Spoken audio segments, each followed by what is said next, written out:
Hello and welcome back to another episode of Come Over for Dinner. I'm so excited you're joining me today. Today I have a very special guest. Her name is Anna Esmond, and she used to live in Moscow, Idaho a long time ago when she was a child. And I do remember her family from years and years ago. So it's very fun to catch up with her again and to hear all of her thoughts on hospitality, all of her tips now that she is all grown up and married. She's been married for about 10 years. She'll have her 10-year anniversary this summer, and she currently has a 1-year-old daughter and a 3-year-old son. Welcome, Anna. Thank you for having me. Well, thank you so much for coming on. Tell me a little bit more about yourself.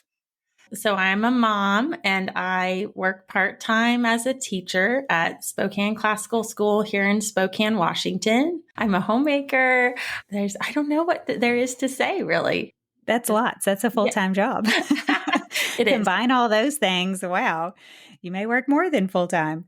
So Yes. At the classical school, what level do you teach, or do you just fill in for multiple areas? So right now I'm a part-time teacher teaching 6th grade Latin and 9th and 10th grade Greek 1. And I've taught at the school for about 8 years, various subjects, but I have slowly been taking things off my plate.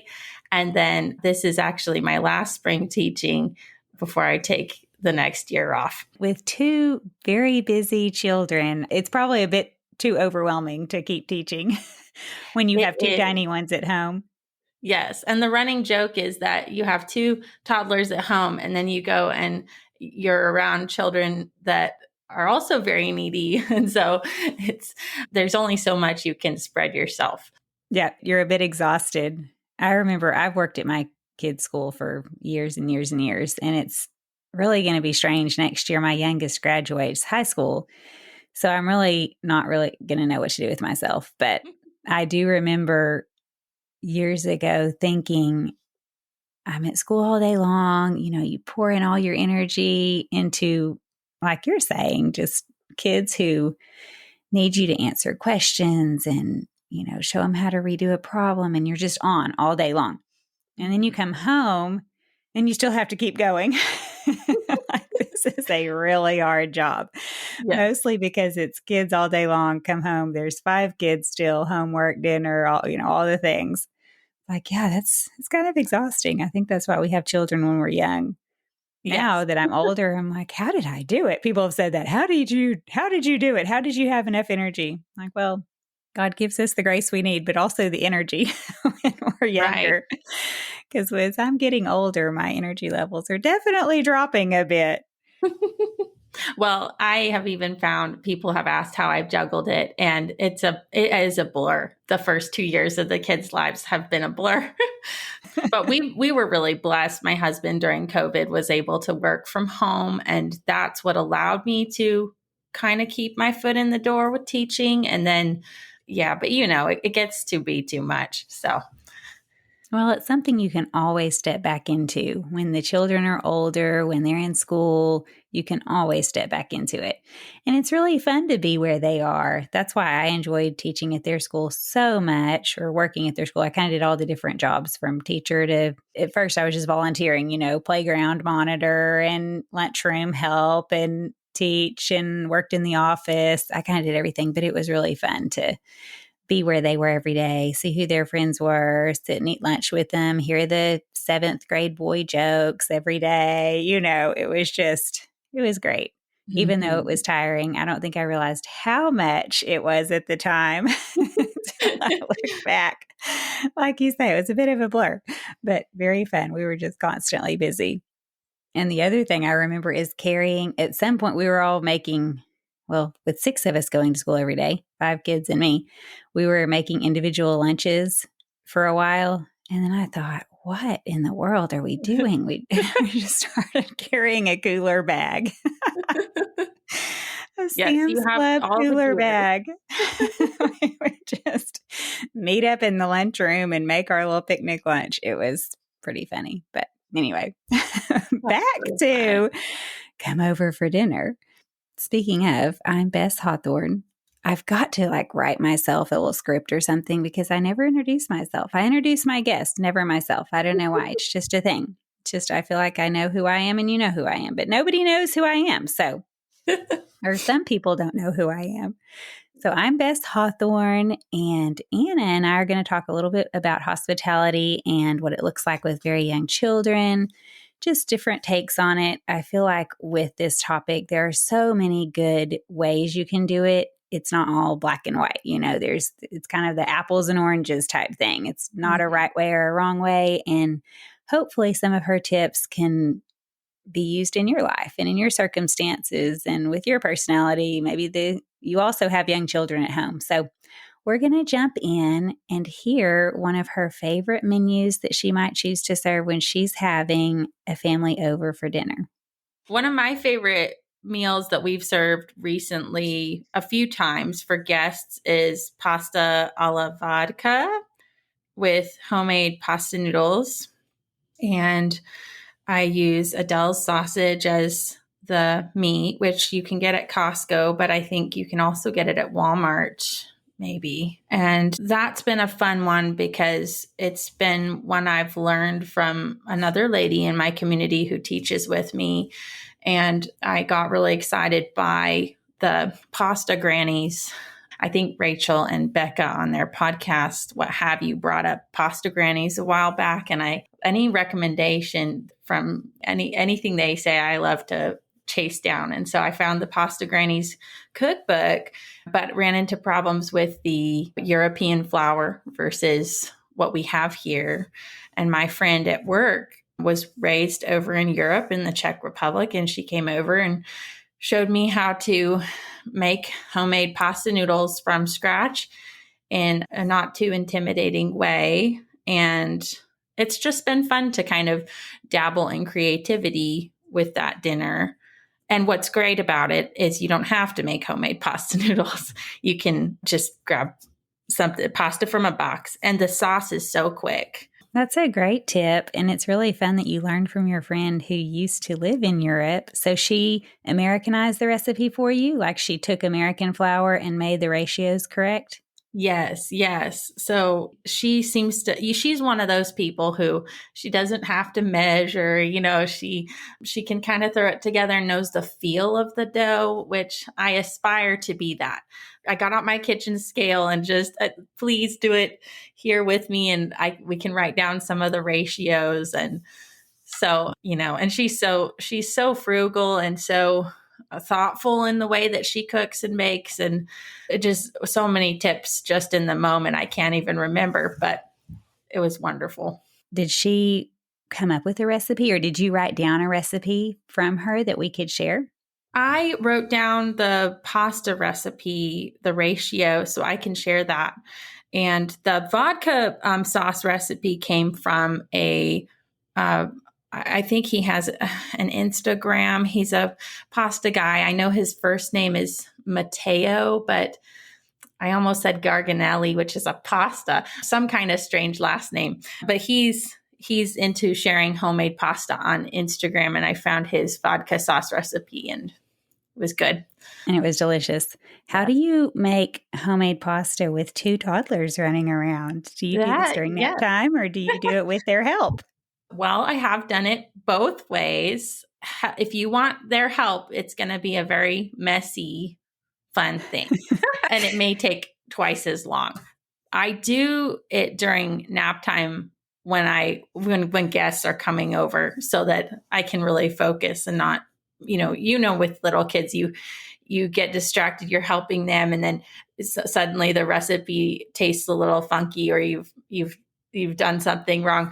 But yeah, so I do it during nap time, and it's really great. The dough, you mix it, you knead it for 15 minutes, you let it rest for 30.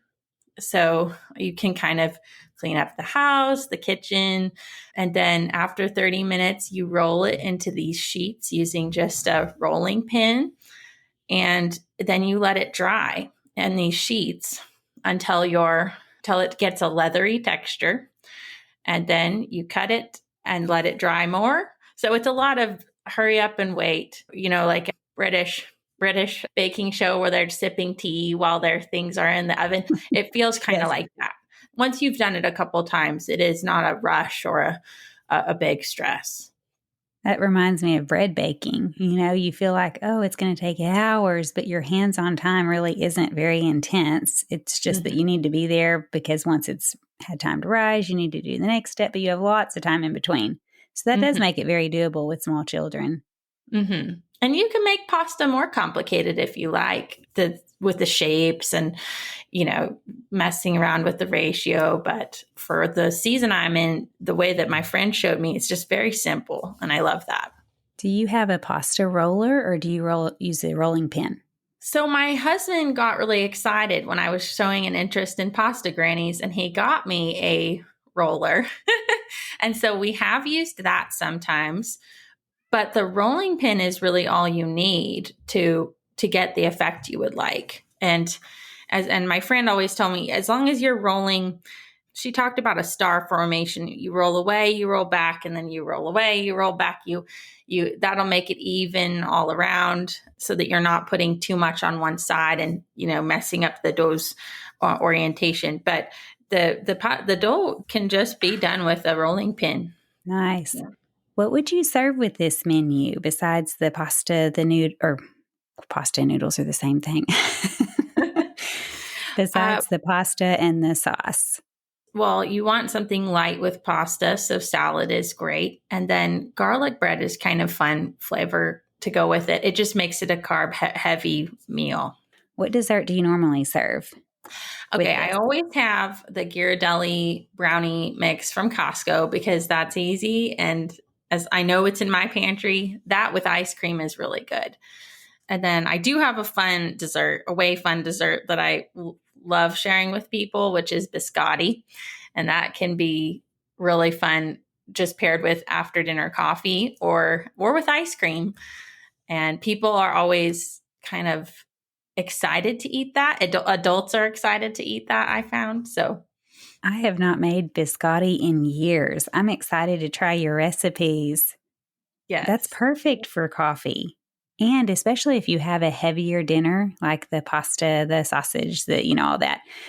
I feel like a dessert that's not real rich. Like you probably don't want to pull out your chocolate whipped cream cake or something like that when you have a really heavy dinner. So biscotti with coffee would be perfect.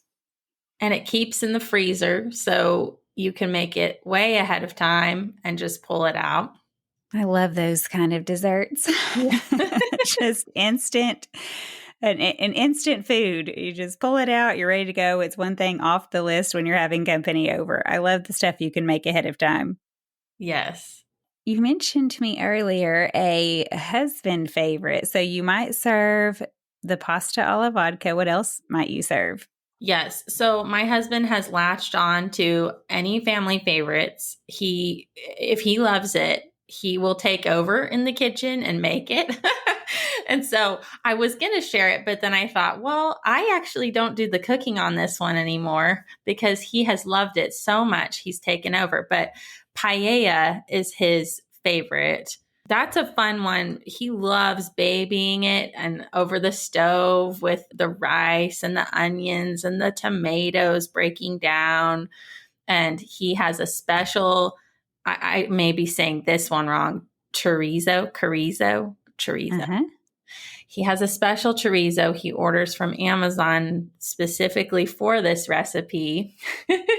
And so You're going to have to give me that link. Yes, because some of the ones I've bought in the store are really fatty. They're just not a great quality. And Yes. I have not used it enough to know which ones are the good quality, the brands you might want to buy. So definitely share your link or your recommendations. Yes. And it's not a refrigerated one. It is dried and it releases its oils as you cook it. Interesting. Mm-hmm. It reminds me of pepperoni, the pepperoni that you can buy just not sitting in the refrigerator section. Right. The cured meat, I guess it would be called. Yes, cured meat. So, and he loves that. We've had that one since we first got married. Maybe the second year married, we got that recipe. What do you normally serve with that one? That one, well, when we're just eating it at home, we tend to just eat the paella. We don't have a side. If we serve it for guests, a salad is a good light option. I need to up my side game. I've been so focused on main dishes for so long. I can't think of too many sides. Chips would be good too. Well, one dish wonders are pretty great, especially with small children. You can Mhm. just put it one bowl in front of them and you're done. Typically, Yeah. they're not going to enjoy a side salad. But I know what you mean when you have guests over. Sometimes you want a little bit more than just the one dish. Yes. So, where did you come across this paella recipe? It sounds delicious. We got it from HelloFresh years ago. I went through a week stage of wanting to try delivery food services before we had kids, back when we could afford things like that. So we signed up for a subscription. I was mainly looking for inspiration with my meals, and I had seen some of the pictures that they promoted and thought, well, that seems like the kind of food we would enjoy. And this is where I got one of my best tips, which I don't know if it's a current tip that would work for everyone, but if you sign up for a meal subscription delivery service, HelloFresh, you can pause your deliveries and not be charged. And you have access to all the recipes on their website that are downloadable, or at least they were back in 2015. And so back then, I was able to download a bunch of recipes off of their website. And the great thing about the recipes is they are fresh ingredients, which taste, they don't weigh you down throughout the week for your weekly meals. And they're also cost effective because the meal delivery services, they're looking to make a big profit and margin with the charge that what they charge you. And so I found that the recipes from HelloFresh were also very cheap to make. So I downloaded a whole bunch, canceled my subscription, and And and here you are using them years later. here I am. Yes, I And really they're ripped them off. healthy and lots of vegetables and inexpensive. Win win. Oh, yes. And they have a huge variety of recipes, which gives you all the inspiration you need. And you may not use their recipes, but it gives you kind of that bouncing off point. Mm-hmm. Oh, that's a great idea. I've never tried a food delivery, but every now and then I am tempted, like you, when you see you just open the box and start dumping things. Your ingredients are already all gathered for you and measured out and all of that. I'm like, oh, that would be pretty easy. It was fun But as newlyweds. It was very fun. It would be a fun gift for a newly wedded couple just mhm, to give them a date night or something. But it is very expensive. And I I can't can imagine. imagine. Yeah. Well, like you say, for a short time or for a gift, that's a great idea because it could be inspiration, especially for a newlywed, where you could get a meal where it's very easy, especially if you're kind of just starting.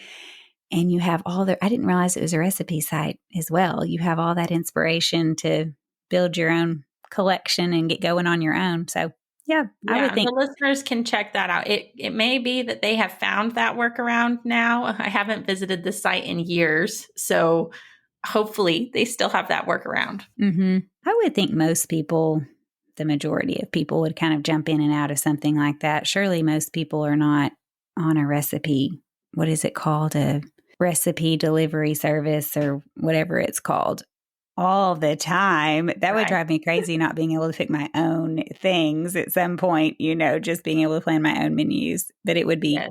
would be fun for a time. Tell me a third recipe that you like to take to new moms. Okay.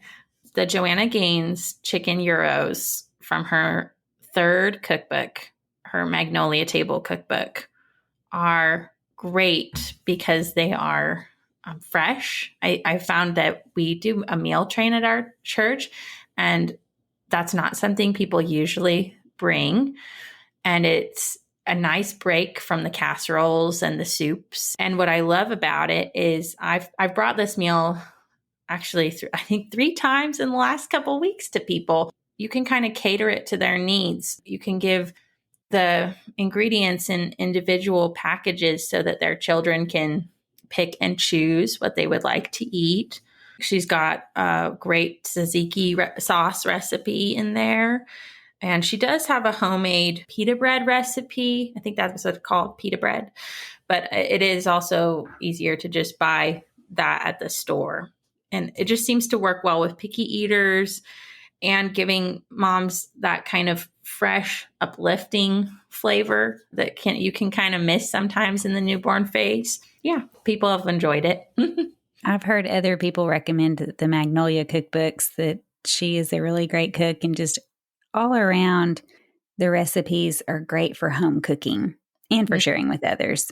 So Mhm. I think I at least have one of her books on my website. I could add this volume 3 for sure. Is that her latest volume? It is. I think it came out a year ago. And I think my recommendation with cookbooks is always go to the library first, check it out, and then see if there's enough recipes in it that you would want to buy it. But this one is my favorite of her three cookbooks. It just has the most recipes that appeal to me in my life situation. The library idea is fabulous because even if they don't have it, they can get it from another library. Mm-hmm. They, I would say all, but I don't know if all is correct, but I would think that all libraries are in a system where if they don't have it, they have another library in that state that they can ask for it, and they ship it to them, and then you pick it up, and it's really, really nice. And libraries often have a digital catalog. Maybe they all do by now, have a digital catalog. I wouldn't prefer looking at a cookbook through a digital catalog, but you might could, because they Mm-hmm. have all kinds of books, audio. Yeah. So, but with a cookbook, I'd want to have it in my hands Yes. and be able to cook from it and look at the pictures and read and just, yeah, flip through a real book. So, very good idea, especially with summer coming up. I'll have more time to head to the library, and that's one I need to check out. I do not have any Magnolia cookbooks. I do have Pioneer Woman cookbooks, but being from Texas, I need to see what Joanna Gaines has to offer. Oh, yeah. Yeah, She probably definitely. speaks my language. I like how the Euros have separate ingredients, because that way people can avoid allergies and picky eaters and things like that. I really like that for when you're taking something to someone. That's a great idea. Tell me how your son loves to eat these. Okay, well, we've done this with gyros and tacos, but I found this melamine bowl at Costco that spins and has little compartments inside that are removable. And I put it on the table one Sunday just to see how the kids would take it, because it's kind of fun. And I thought it would maybe get a little out of control or crazy. But I handed him some tongs, and he loved serving us, building our tacos and building our gyros on our plates for us. And That's so he much feels, fun. isn't that cute? That's He very feels cute. so important when he gets to do that. And so this is actually kind of a big center serving dish type thing. The dish that Yes, spins for yes, like a it's huge. serving I piece. have it here. I can show you, but the listeners won't be able to see. And I could try to link it. Oh, Um, yes. That's yeah, beautiful. Okay, yeah. we'll have to try to find something similar. That would be really great for serving all kinds of things. Like people do burrito bowls, or like you said, a taco bar, or the Mhm. gyros. Yes, yeah. The And you gyros. can remove the compartments so it becomes a big bowl as well, and it's a great paella sized bowl or pasta sized bowl, or you could do salad or whatever you want. Melamine is inexpensive. And that would Hmm. be a great outdoors bowl as well. You could take it outside and not worry about it breaking. Yes, I used to have these glass nesting bowls with my kids, and melamine has become my favorite in this current season of life. Yeah, because we've broken a few too many glass things, and it's easier. You don't have to worry about shards of glass shattering or yeah. If they accidentally pull on it and it drops, it's going to be okay. Well, when I first got married, I don't know if I registered for these or if people just bought these because they loved them, but somehow I had at least 3 glass pitchers, water pitchers that were Oh just so yes. beautiful for pouring water when you had company over. Why? I have no idea, but I stored them in a bottom cabinet in our kitchen, and did not think about this until little babies who were crawling all over while I'm in the kitchen, open a cabinet door and just grab a handle and pull. And it doesn't take anything for them to, a little chink on the floor and they've shattered. I lost 1 or 2 that way. And then there was another dishwasher disaster where one of them was trying to be helpful, and I ended up having 0 glass pitchers after a time. Just said, I need to just let glass pitchers go until my kids are older, I think. That or store my treasured one way up high, only get it down for special occasions. Yes. Oh, yes. They get into Dish racing. everything. They do. They get into everything. It's very fun times. But And yeah, we you found kind we of have moved to things learn up. along the way. Yes. We move things up a shelf, and then my son has shot up in growth, and we have to move it up another shelf. Yep. Yep. First time parents have to learn with their kids, like, oh, I didn't really think about that until it's now broken. But, no use crying over a broken pitcher. Right. You can always replace it. You can always replace it. And thankfully, no one was hurt. It just felt terrible because glass is shattering all around my baby. But anyway, it was Yeah. all good. What is a shortcut or time saver you use when making any of these menus, but especially when you're cooking in a hurry? Right. So the paella, it depends. You could use different rices to speed up the cooking process. So my husband likes to use brown rice, but that can take a lot longer. And he loves to baby it and stand over the stove. So that's fine. But you could use a white rice or like maybe a jasmine rice to speed that up. For the pasta, you can just use boxed pasta. The vodka sauce is probably best made right before the guests show up. So you could always change to a different sauce. And then the gyros, you can pre-cook almost all of the ingredients with the gyros. You can pre-cook the chicken. Sometimes my husband will throw it on a grill to help me speed up the process. So I could be chopping the ingredients while he's cooking the chicken, and then it comes together a little bit faster. And I do prep most of the ingredients during nap time when I'm taking a meal to a mom so that it's already ready to go in the fridge.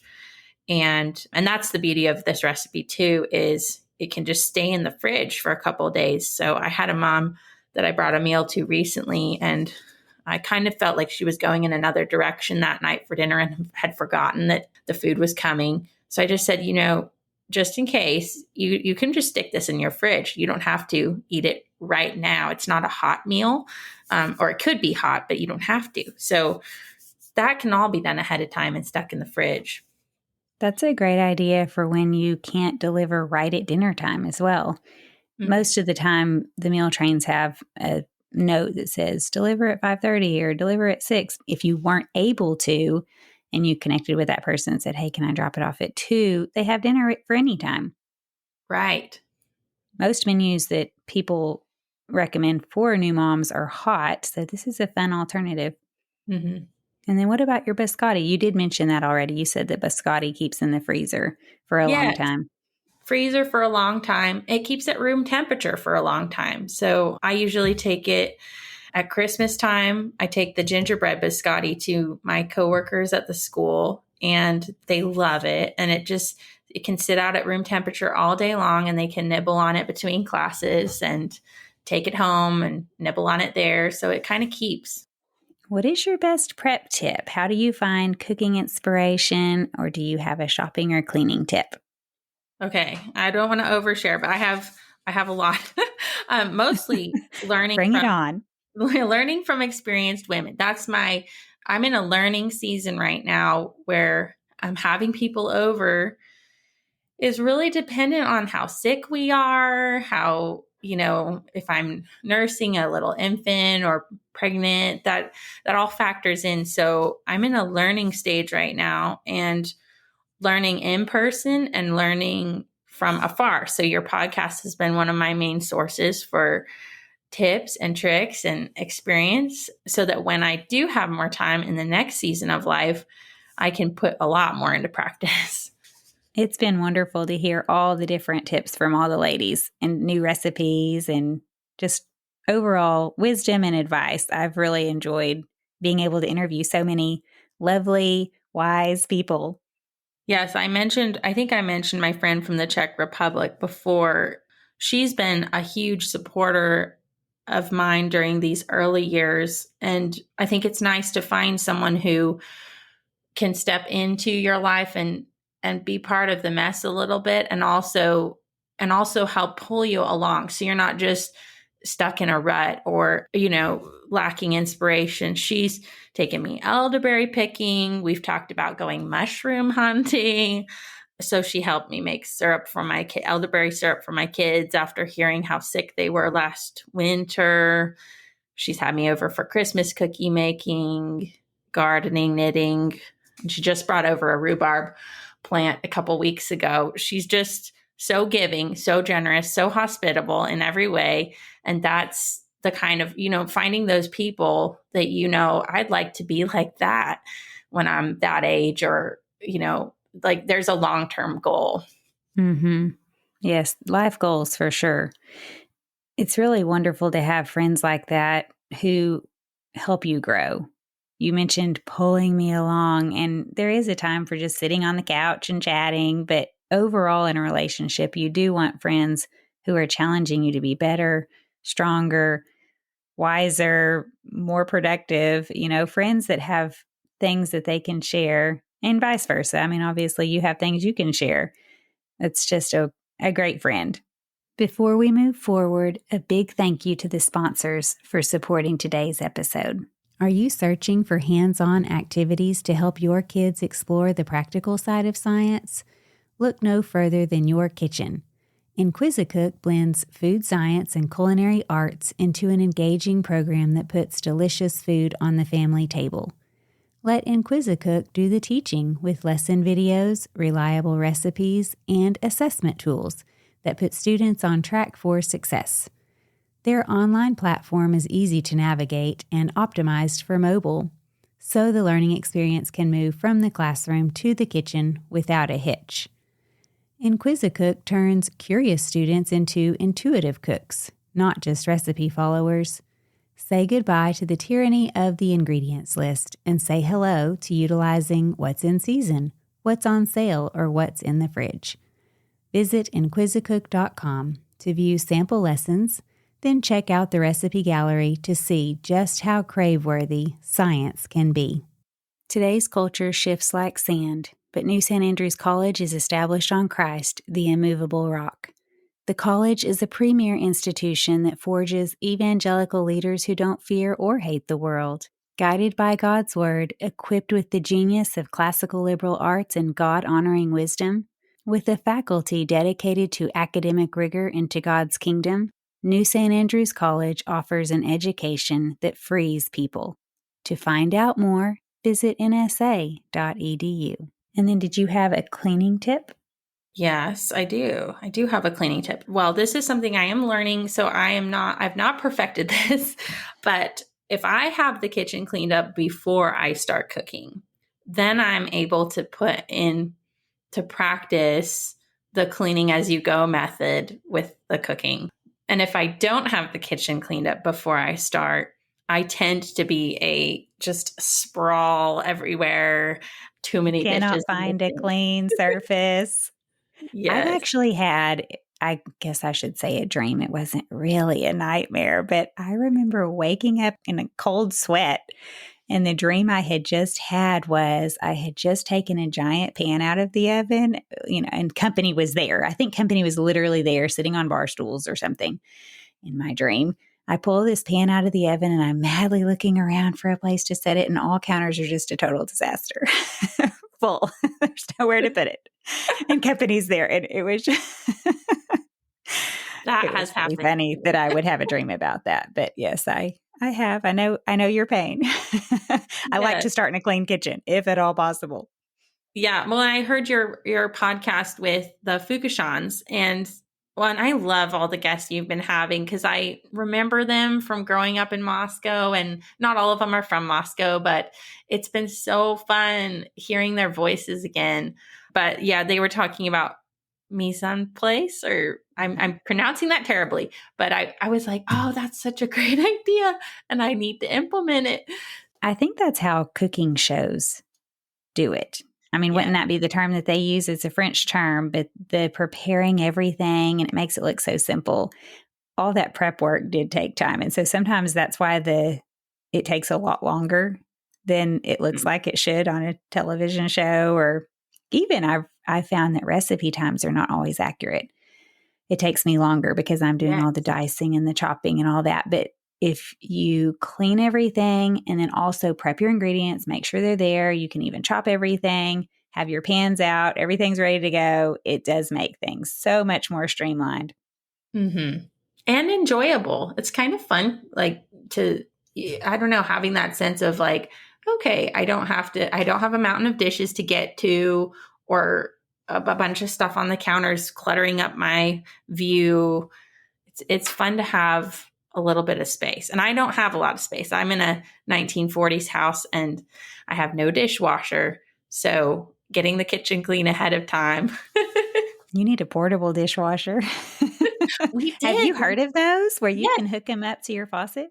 Yes. So we started with a rolling dishwasher, but it was plastic on the inside and it got so moldy. It was during my pregnancy and postpartum. I could not clean that thing to save my life. So we got rid of it. But the funny thing is, it has improved my dishwashing habits, not having a dishwasher, which is so funny to say. You're But just more on top of it. You're trying to get yes. it done as soon as it happens. Yep. So after every meal, we do the dishes, and it's nice because you get to the next meal and you're ready, and everything in the kitchen is clean because it has to be. And so you're not, oh no, my good spatula's in the dishwasher, and what do I do? So, Exactly. It's already ready. It's already yeah. washed. The other thing I love doing in the kitchen when I am preparing a meal is I have two little shadows that come in asking how they can help all the time, and having some kind of job in mind, even if it seems silly to you as an adult, it's not silly to them. They want this feeling of responsibility and importance. And sometimes I will say, "Oh, there's nothing really here for you." But what I often do is, "Oh, you know what? Can you run down to the pantry in the basement and find me a can of corn?" And it becomes this adventure, and they're off and they're looking at the labels. And that's a time saver for me because I'm in the kitchen chopping or, okay, what do I got to do next? And they're off. And my son, he loves helping peel carrots. That's his favorite thing to do in the whole world. He came up to me a couple weeks ago and he was trying to play it kind of casual. "Mom, do you maybe need help with something? Maybe from the best carrot peeler in the world?" Because he saw the bag He's of carrots. already given himself a title.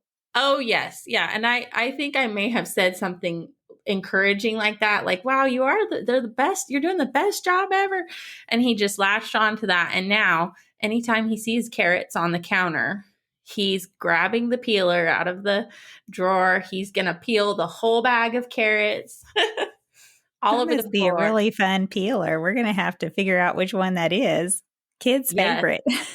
He loves helping. He's to a fault. I mean, when he was a little bit younger, he was helping count the eggs. I would send him to the fridge. We have an old fridge where the fridge is on the lower part and the freezer's on the top, so he can access everything, which is fun.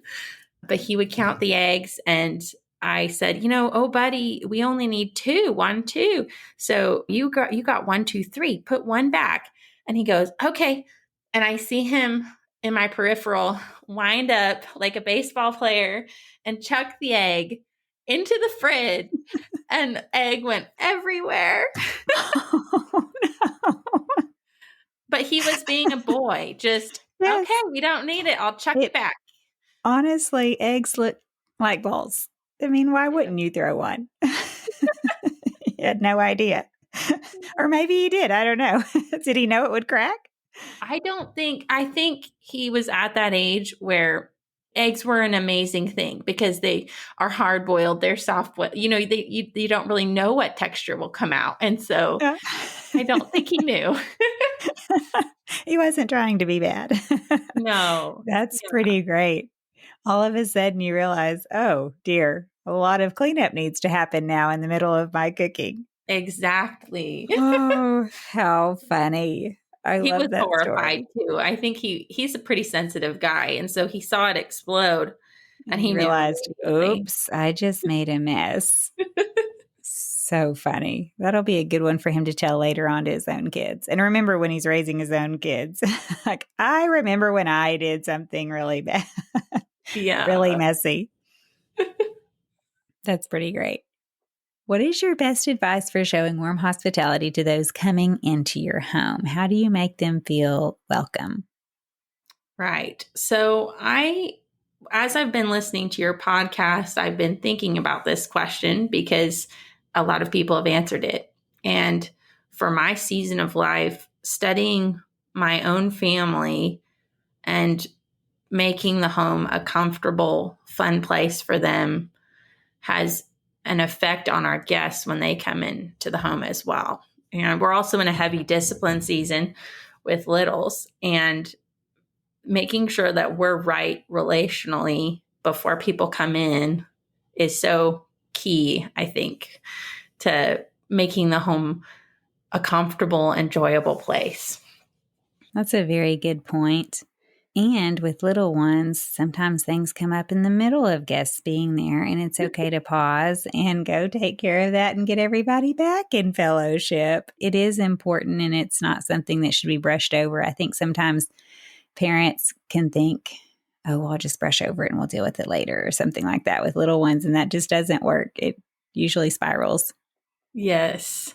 Yes. Yeah. But especially working to make sure everyone is ready for people to walk in. There's not some big thing that's being brushed under the rug. It's so important. It matters more, I think, than a clean house. And for me, that's saying a lot because I'm a very type A, clean, always have a perfectly clean house when people come over, and I haven't been able to maintain that as well with little kids, obviously. But if we're all have a good attitude and are having fun, that's what the guests will remember more than the clean and Well, that is a very tempting time for a mom to really get out of sorts, is when people are coming over and the house is not exactly how she would prefer. Oh, It's a yes. temptation for sure. Yes. And I am not perfect at this. I am working on this. We are 'Cause all a work in yes. progress. The stress levels can start to rise as eggs are being thrown in the refrigerator or Yes. some other disaster happens, right? As guests are about to walk in. That happens a lot. I think God uses things like that to grow us. Right. Yes. I wasn't having guests walk in, thankfully, but I was preparing for guests. I was really, really tired, but I had in mind, okay, before the evening is over, I really need to get a menu plan, a grocery plan, do an order. I'm going to make a cup of coffee. It's late afternoon. Make a cup of coffee, do this, maybe we're having them the next day. So I go to the cabinet, pull out a glass and throw it. We have a Keurig. Sometimes I use that. A lot of times I'm making French press or AeroPress. Anyway, this time I threw it under the Keurig and turned it on and then start heading out of the kitchen. And I'm really kind of still standing in the doorway when just the sound of the Keurig, something sounded different. Something made me turn around. Oh, no. And I see coffee coming out, hitting the mug and cascading like a waterfall over the edge of the mug, down, just like a waterfall, just down onto the cabinet, onto the floor. And it's just splattering all over the floor, all over everything. And I'm running over there and thinking, did I already run it? I mean, I was this tired. Oh, I'm no. like, maybe I already ran a cup of coffee and it's full. And now I'm doing a second one. It looked like it was just overflowing. And I get to the mug and I'm kind of reaching up there to pull it down. And I realize as I'm pulling it down, the mug is upside down. And I was trying to fill a mug that was completely upside down. Oh, my goodness. It's like, how did I do that? I've never in my life put a mug upside down to fill it. I mean, that's just so bizarre. But to my credit, it was a mug that was completely cylinder. So it looked the same, Oh, either yes. way. Yes. And the writing on it and the pattern kind of looked the same either way. Like the writing was sideways. And oh my goodness, it was just so funny. But also such a huge mess. I kind of had to stop everything that I had planned. My perfect plans. I'm going to get this done. I'm going to have my cup of coffee. It's going to be great. I'm like, no, now I have to stop everything. Clean coffee that had cascaded everywhere. Because Right. it took a minute for me to realize the sound was not quite right. I mean, literally, it had gone for at least 5 seconds, maybe Yes. 10. All over the So counter. it was, yeah, probably half of it had run down. No. It's pretty high up on a shelf. And yeah, it had come down, a good 5 feet. Yes. It's always The when we least splatter. expect it, too. Yep. Yep. And also in those moments, I have that thought, right now is when God is expecting me to be who I'm supposed to be. I'm supposed to be patient, and I'm supposed to have a cheerful attitude, and I'm supposed to, take this in stride and laugh about it and just move forward. I cannot dissolve into this grumpy, tired mess that I kind of want to be. Right. And that's our inclination most of the time. Yep, we have those trials put in front of us to grow us, that's for sure, and to keep us sharp. Yes. Yeah. Well, you mentioned being right with your family, and that is such an important piece of the puzzle. Being right with God as well is, of course, the first piece. When you're right with God, when you have been in His Word and daily reading, I love the Bible reading challenge. You have those tools, you have that in your heart in order to be able to implement that. Yeah, the Bible reading challenge is something that I have been doing for a few years, and I don't do it perfectly, but first thing in the morning when I roll over in bed and I'm really tired, I try my best to jump on, and I may not get all the chapters read before little feet are pattering into my room, but I do try to be in the Word daily, and that kind of sets the tone for the day. The days that I don't read the Bible first thing in the morning, for me anyways, it's the days that I tend to be not focused on a goal, not having a perspective shift to start the day leads me into the weeds a bit. And finding the best time of day for each person to read their Bible is helpful too. Some seasons you could do it first thing in the morning. Some seasons nap time is the time. And sometimes right before bed is the time. And if you can just be in the Word at least once throughout the day. The other thing I've been working on is my prayer life. I've found this book. It was recommended by Nancy Wilson a long time ago, I think, but it's something like Praying the Scripture to God, maybe. It's by Kenneth Boa, and it's all scripture, and it helps my attitude not just focus on like a give me attitude of give me this, Lord, I need this is what I need, but praying His word back to Him. And sometimes it lines up with your day, and sometimes it doesn't seem to line up with your day until you get through the day and realize how much other parts of scripture that you might not have picked for yourself are informing and helpful to your current season. Mm-hmm. Absolutely.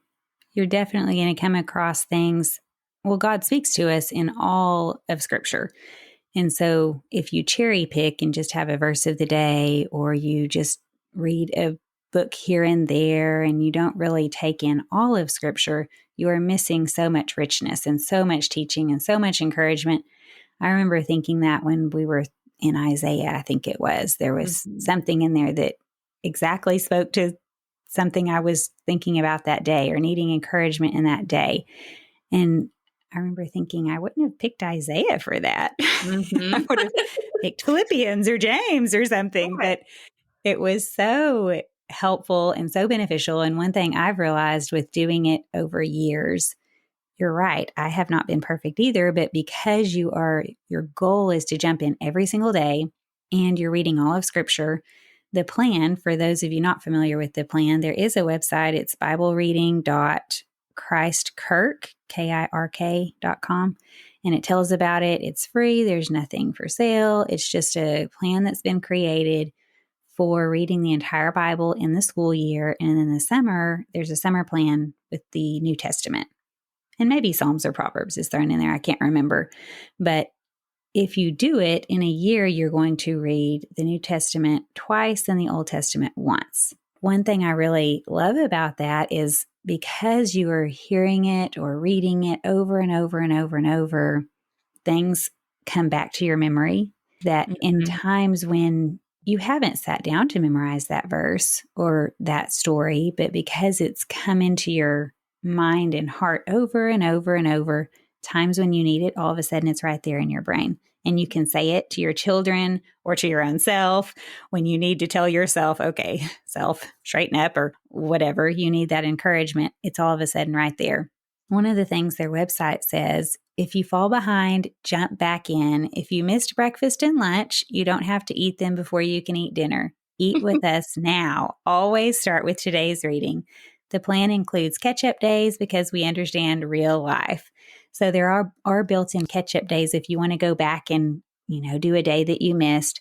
But the whole point of the plan is don't feel guilty about it. Sometimes we do plans where you get a week behind, say, and you're just like, well, I guess I need to give up because I'm just never going to catch up. It's just too overwhelming. You're going to come back to it. If you keep reading the Bible throughout your life, you're going to come back to it. So if you missed for whatever reason, everyone's sick or you're traveling and just the schedule got off. If you missed an entire week and that means you missed all of Zechariah, move on, jump into the next book that you're starting and you will come back to Zechariah or whatever it is. It's going to come up again. So don't starve yourself thinking, oh, well, I'm a failure. I can't ever catch up. Yes. High recommendation to join the Bible reading challenge if you have not. It is just so encouraging and so helpful. And so many people all over the world, men, women, children, thousands of people are literally on the same page reading this. They're doing this plan with all of us. Talking about food, I like what they say about that, just because I never thought of Bible reading like that before. When I was a busy mom, I never thought of Bible reading as just jump in and eat, Yes. feed your soul. I always thought of it as if I have a plan and I missed something, I have to go back to that day. If you skip something, it's somehow sin. You read half of Matthew and not the other half. Well, oh no, you just can't move on.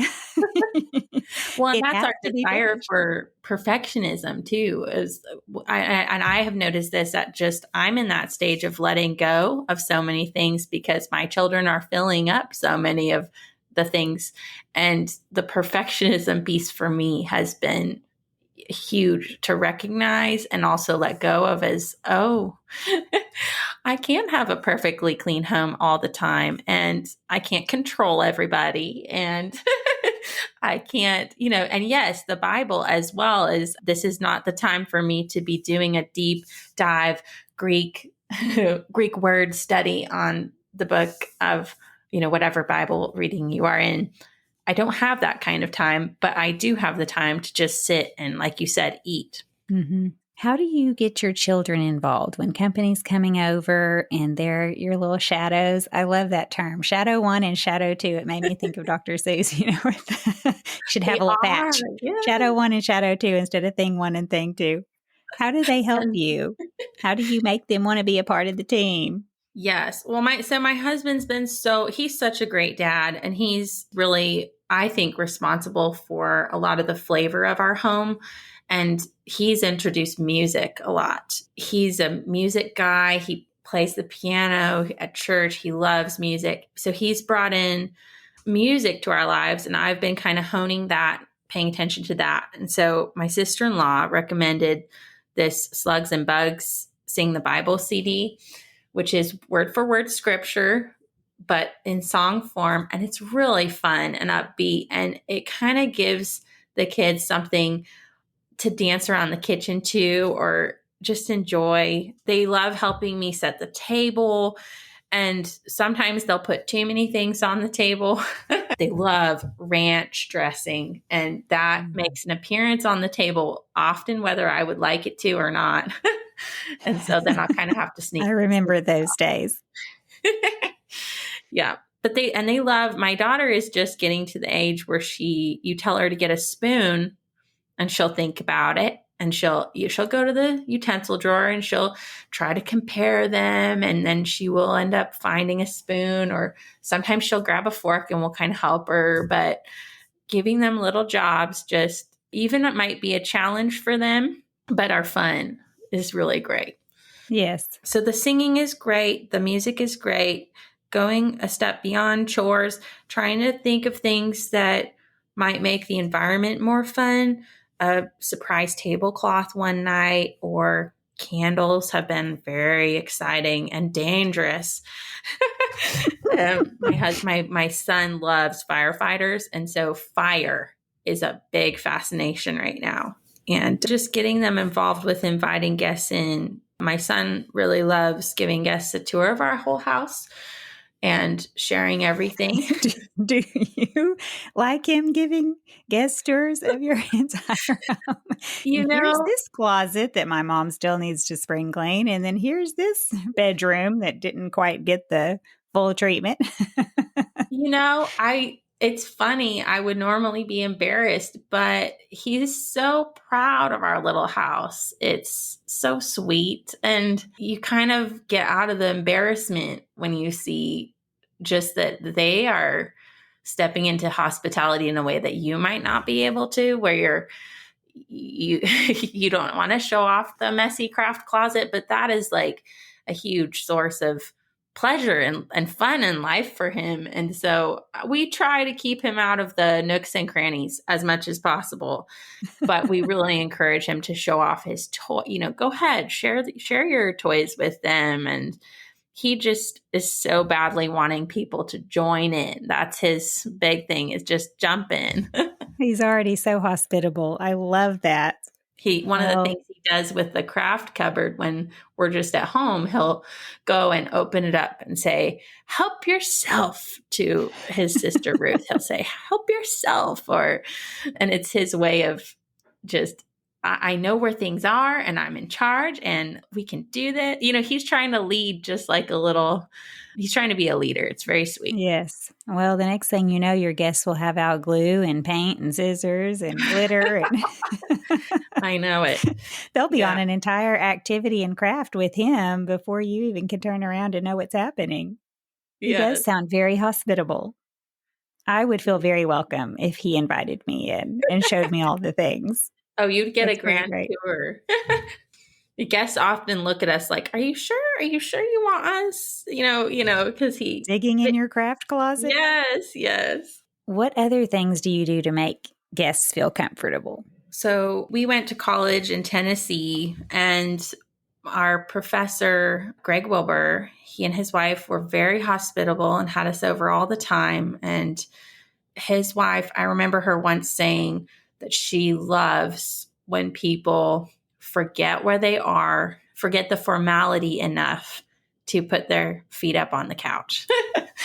And I thought, oh, your home is so comfortable. And I've taken little nods from her home and put them in ours, because my husband just loved being with them, and I did too. And that comfort of knowing your own family and then being able to extend it to others in a way that's not pressure, but enjoyable. Having a nice, comfortable place to sit, or comfortable blankets on the couch that aren't scratchy. My husband he got really excited when I tossed our scratchy blankets and got these polyester from Costco, soft, fluffy. Super soft plush. I know exactly the ones you're talking about. We have one on our couch right now.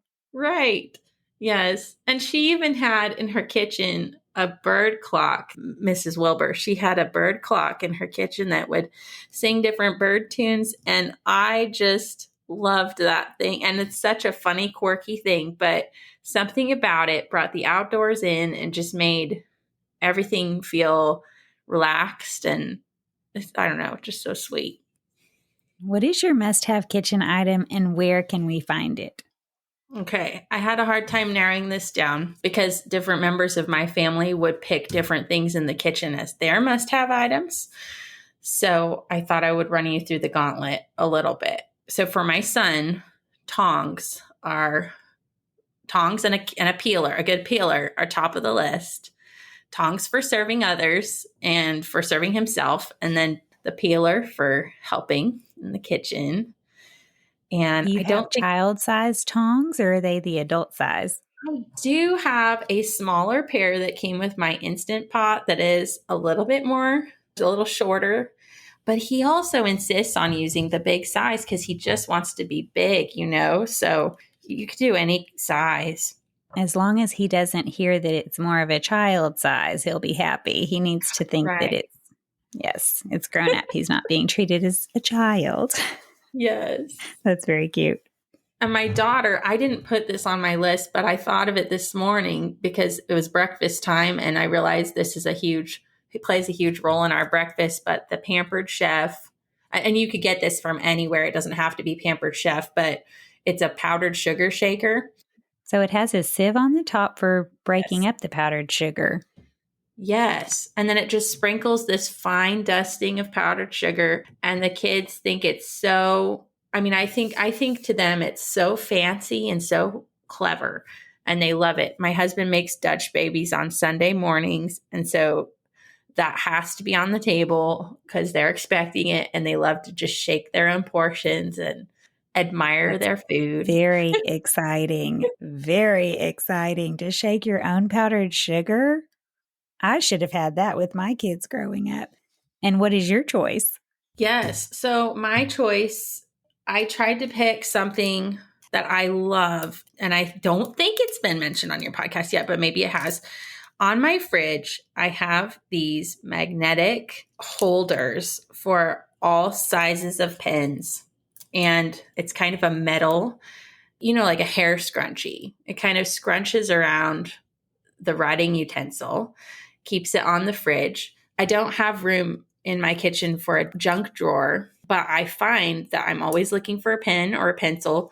I'm always looking for a Sharpie to write on plastic bags or, things like that. And then I also have a wet erase marker that I use to write the dates on food going into the fridge. It keeps the utensils on the fridge, and the family tends to put them back on the fridge because they have this magnet attached to them. And so it's always there. And then I have my list pad on the fridge where I can make my grocery list, and I'm not running around searching for a pen or a writing utensil. So I love those. It has not been mentioned, and I've never seen that before.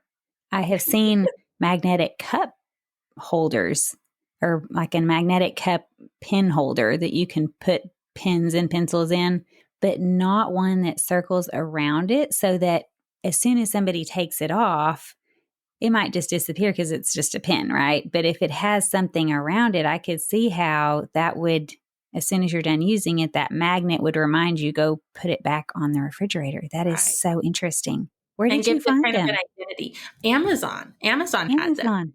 Yes. And it was a problem solving thing where I was like, I can never find a pen and I always need a Sharpie in the kitchen, but I do not have the space to create a junk drawer. And I just started searching and found them.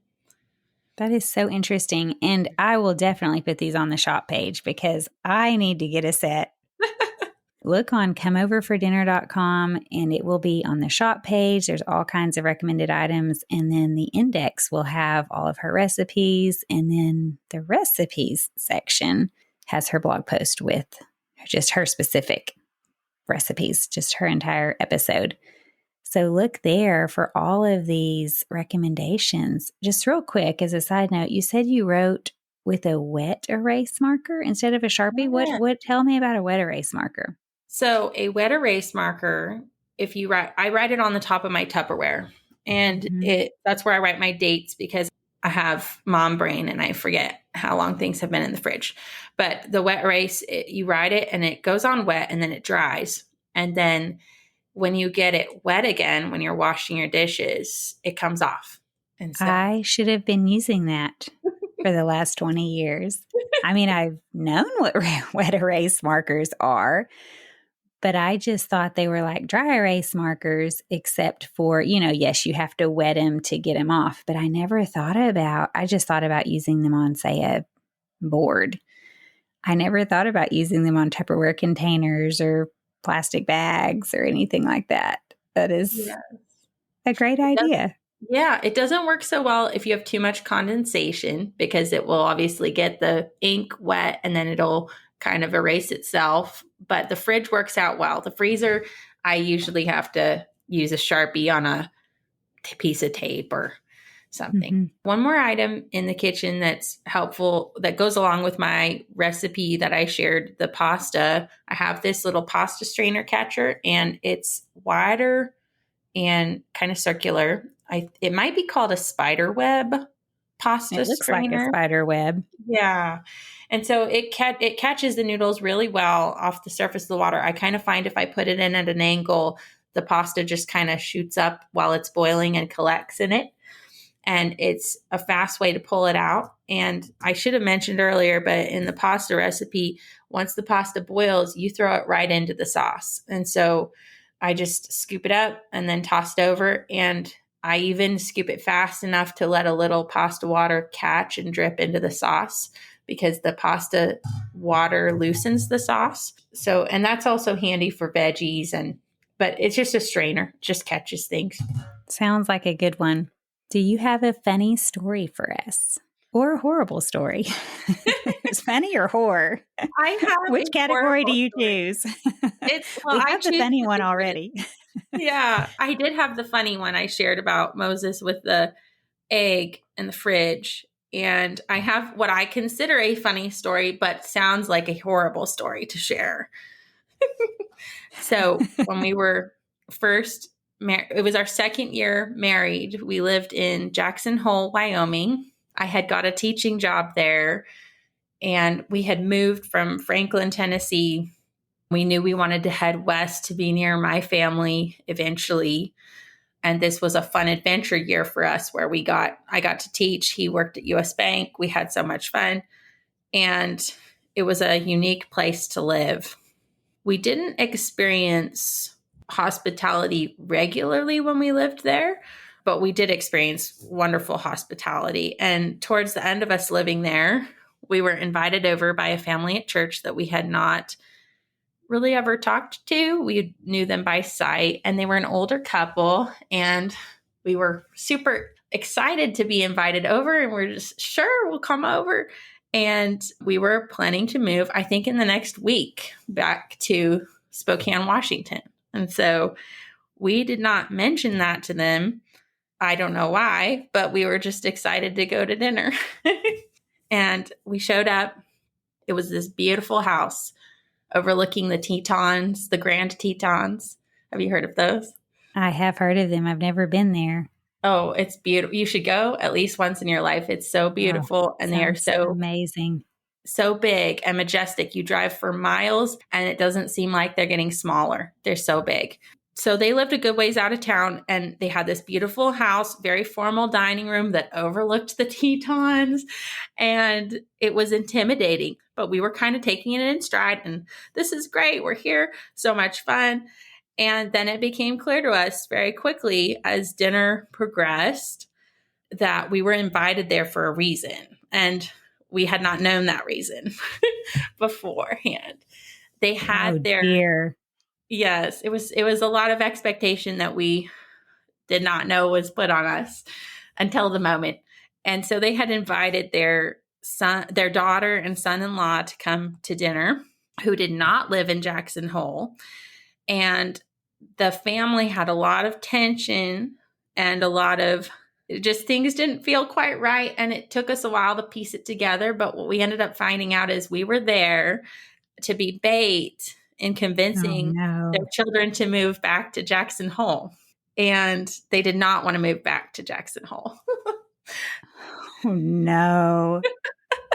You didn't know you were pawns in a grand scheme. We did not. And my husband, he's so honest and just, there's no guile or anything. He's just so sweet, but he opened his mouth and I could have kicked him under the table because he said, he said, well, actually, we're moving away on Tuesday or something, and as they're trying to convince their grown children to move back because and this is something they said, but this couple is here and you would get along so well with them and They were you could trying be to great convince friends. them that you would be best friends with this Yeah. couple, just move back, and here you are escaping, moving.